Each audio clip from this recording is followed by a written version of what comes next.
አረ ሄለ ስራ እንኳን ስትታገዝ ለምን ምትልጅ ደርሶ ተቆርቋሪ ሰው እኮ ነኝ። ደግሞ ልጅቷ በጣም ታሳዝን ልጅ ናት።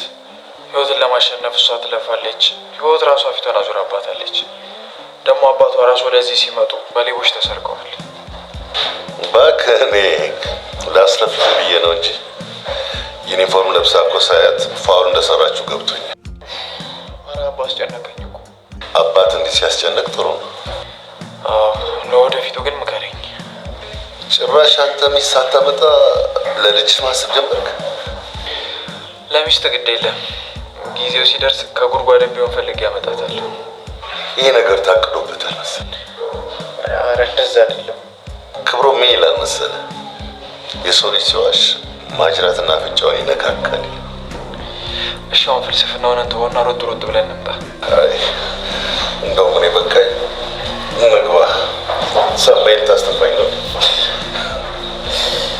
ወይ በቃ እኔን ማታለል አይሰለችም። እሺ ቢያንስ እዚሁ ትንሽ ስራ።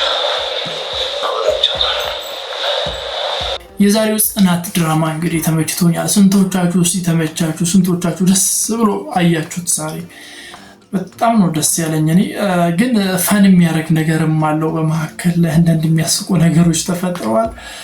ያው ኪራና ጽናት ፍቅራቸውን በቃ ያጣጣሙት ነው። ጽናት እንግዲህ ብቻዋን ቁጭ ስትል በሰመመኑላ መሄድ ጀምራለች። ራሷን ለቃ መሄድ ጀምራለች እና በግድ ምናምን ነው የሚቀሰቅሰው። ያው አፍላ ፍቅር በጣም ቀልቧን ወስዷል፣ ትኩረቷን ምናምን ወስዶባታልና በጣም ነው ያንከራተታት ይሄ ፍቅር።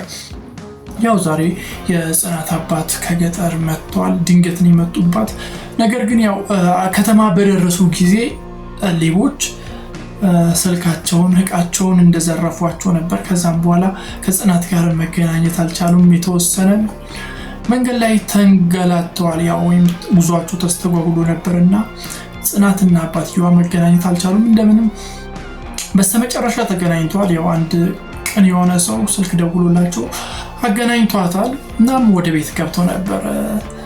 ምሳ ሲበሉ ነበር፣ ቡና ሲያፈሉ ነበር። ብቻ የሆነ በቃ ልባዊ ምክር ምናምን ሲለግሳቸው ነበር። የትልቅ ሰው ምክር ይባል አይነት ምክር ቁጭ ብሎ ሲያጠጣቸው ምናምን ነገር ነበር እና ደስ የሚል ጊዜ ሲያሳልፉ ነበር።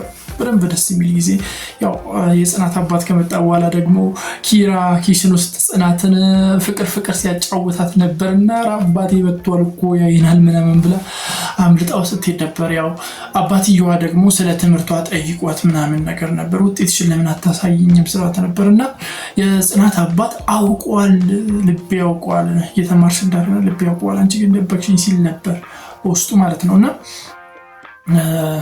እየተማረች እንዳልሆነ ግልጽ ነው። እሱ ያውቃል።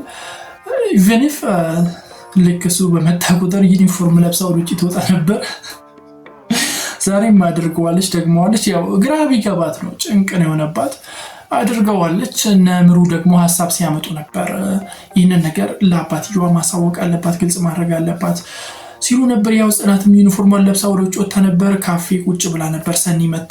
ከሰኒ ጋር ስታወራ ነበር። ምን ማድረግ እንዳለብኝ አላውቅም ሁላ ስትል ነበር። የሰው ህይወት ስንቴ እንዳበላሸው ስትል፣ የማንን ህይወት አበላሸሽ ስትላት ነበር።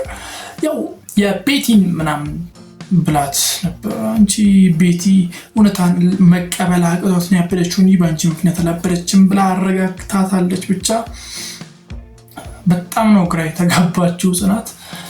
ሌላ ደግሞ ሰርፕራይዝ የሆነው የኪራ አባት መምጣት ነው። ቀልባቸውን አላቸው እኮ በስማ ከባድ የሆነ ሰውዬ ነው። ከባድ የሆነ ሰውዬ ያው አደጋ ነገር ደርሶበት ነው ተመልሶ የመጣውና ኪራን የተወሰነ ሲያስጨንቀው ነበር፣ ሲያስለፈልፈው ነበር። ብቻ ስለ ጽናት አንዳንድ ነገሮችን አውቋል እና ደስ የሚል አይነት ሰው ነው። ትንሽ ደንበር አድርጓቸው የምር ነው የተመቸኝ፣ የምር ማለት ነው።